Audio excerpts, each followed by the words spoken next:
You know, religious hostility is on the march in America.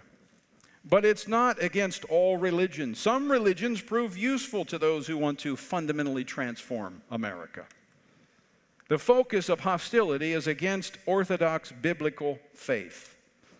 And what is driving this are those who are pushing to make homosexuality and other forms of sexuality that deviate from God's design not just acceptable by the broader society, but in many cases preferred under our laws.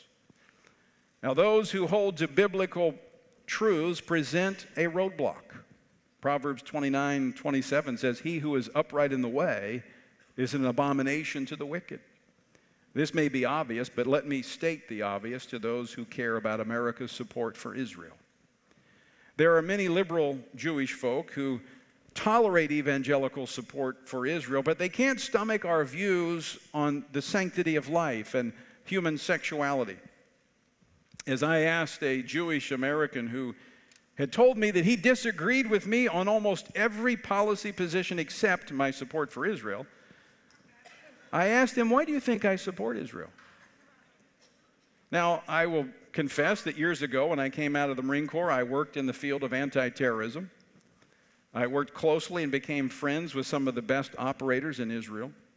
I have a profound respect for Israel's military capabilities and their tenacity. I've been to Israel, and it is amazing to see this oasis of freedom and prosperity in a sea that is dominated by despots and despair. So I have tremendous appreciation for the ingenuity of the Jewish people. And I understand the strategic value of our one genuine friend in the Middle East.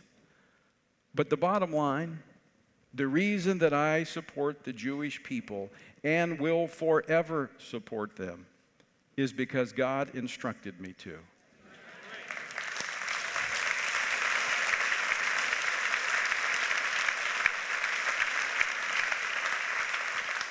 Now, I will tell you, with that obedience, it has become very easy because I love the Jewish people.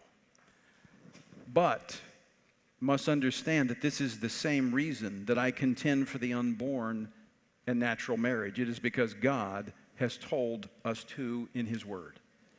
And as we have seen from the recent actions of the Presbyterian Church USA, when you depart from Scripture on basic morality because it is not culturally popular, it won't be long until you abandon your support for the embattled state of Israel.